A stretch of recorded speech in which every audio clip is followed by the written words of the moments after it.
welcome to our video on multiplying and dividing. Today you'll learn how to multiply and divide in two different ways. First we'll start with the breaking apart method.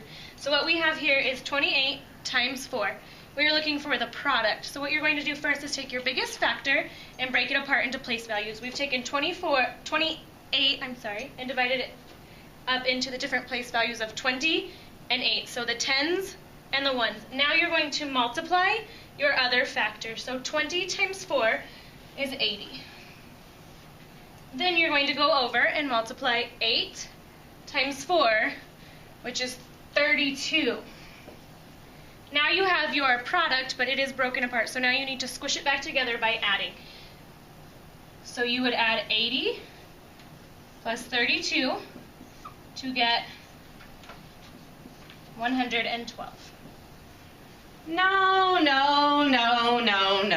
That's not how you do it. Back in my day, we had a different way of doing it.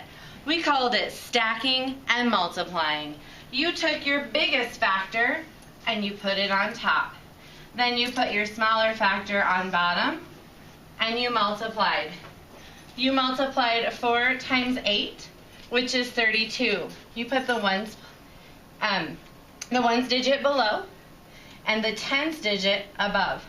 Then you multiplied your 4 times 2, which is 8, and then you're adding these 3 extra groups of 10. 8 plus 3 is 11, leaving you with 112. And that is how you multiply 28 times 4. No. You might be able to... Okay, so this is the cool way to divide. What we're going to do is 112 divided by 4. First, you're going to figure out how to break your dividend up into multiples of your divisor. So 4 is our divisor in this case, 112 is our dividend.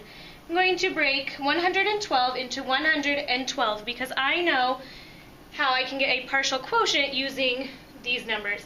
4 times something is going to give me 100. I know 4 times 25 equals 100. Then I'm going to go over here, and something times 4 equals 12. I know that 3 times 4 equals 12. Now I have a partial quotient that is broken apart, so now I need to put it back together. I know that 25 plus 3 is 28. Your quotient is 28. Are you kidding me? Are you kidding me? How many different ways do you need to divide? If it ain't broke, then don't fix it. I'm going to show you the traditional algorithm for dividing numbers. First, I'm going to start with my dividend, 112, and my divisor, 4. When you're using the traditional algorithm, you're going to want to see if the divisor can go into your first digit. Does 4 go into 1?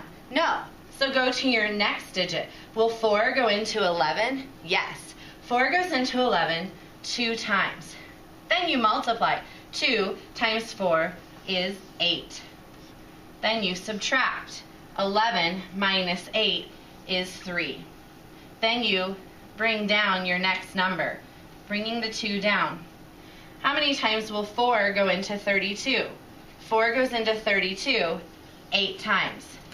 8 times 4 equals 32. Subtract again.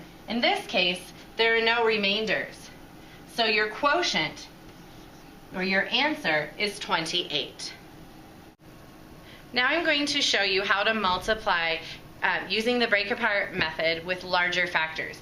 So the factors that we're going to be multiplying this time are 342 times 22. So we broke them apart by place value. We broke 342 into 340 and 2. And then we also broke apart 22 into 20 and 2. And so we're going to be multiplying each of the factors together to get partial products. So I know that 300 times 20. Well, I'm going to look at the 2 times the 3, which is 6. And then I'm going to put on the number of zeros that I have, which is 1, 2, 3, which is 6,000. Then I'm going to multiply 40 times 20, which is 800. And 2 times 20, which is 40. Then I'm going to go down to my second row and I'm going to multiply 300 times 2, which is 600. I'm going to multiply 40 times 2, which is 80. And I'm going to multiply 2 times 2, which is 4. These are all partial products of our decomposed number. When we decompose a number, we take it apart, but that only gives us part of the answer. We need to put it all back together to get our complete product. So I'm going to add all of these numbers back together to get our complete product. So one trick I like to do is to add across each row and then to add the two rows together. So if I add across this row, I have 6,840. If I add across this row, I have 684. And if I add those together, I have 0 plus 4 equals 4. 4 plus 8 equals 12. Whoops. And then I carry my 1, 5. I'm going kind of quickly now. I have 7,524. So my final product is 7,524. That is how you multiply large numbers, by breaking them apart. And here's how you multiply large factors using the traditional algorithm. So first you're going to take your largest factor, so 342, and then multiply it by your next factor, so 22. I'm going to start in my ones place and multiply all the way across the top factor. 2 times 2 is 4. 2 times 4 is 8. 2 times 3 is 6. I've now used all of my ones, so I'm going to cross out my ones place and bring down a 0 to hold my place value for 1. Then I'm going to repeat the process again with the tens place value. So 2 times 2 is 4. 2 times 4 is 8. 2 times 3 is 6. These again are partial products, so I'm going to add them together to get my final product. So 4 plus 0 is 4. 8 plus 4 is 12. Carry my 1. 6 plus 8 is 14. Plus 1 is 15. I'm going to carry my 1 again, and 1 plus 6 is 7. So your final product is 7,524.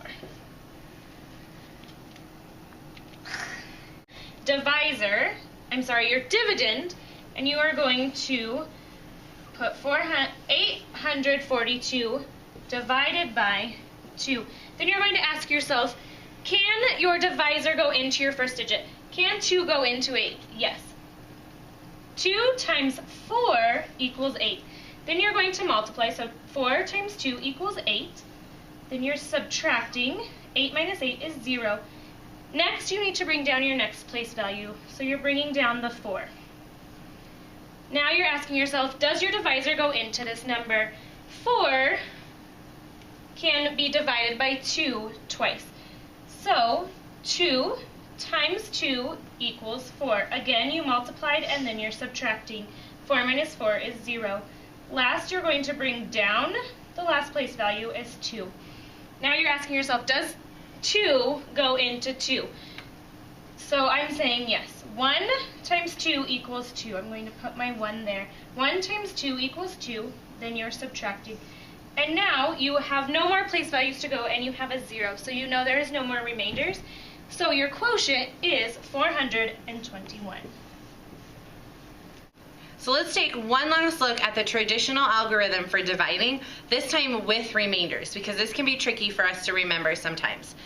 This case, we're going to be dividing 347 by 5. So I always like to think digit by digit. Will 5 go into 3? No, it won't go into 3. So then I look at my next two digits. Will 5 go into 34? Yes, it will. 6 times. So 6 times 5 equals 30. I multiplied 6 times 5 and got 30. Then I subtract. 34 minus 30 equals 4. Then I bring down the next number, which is a 7, leaving me with 47. Now I'm dividing again, 47 by 5. How many times will 5 go into 47? 5 goes into 47 9 times. And then you multiply. 9 times 5 is 45. Then you subtract. 347 minus 5 equals 2. Since there are no more numbers to come down, I have something left over. That's what we call a remainder. So I write remainder 2. The quotient, or the answer, to 347 divided by 5 is 69 remainder 2. And there's a fun little way to remember the order of the steps for solving division problems. So remember, kids. Dad, divide. Mom, multiply. Sister, subtract. Brother, bring down. And if you have to, don't forget the dog. Rover, remainder.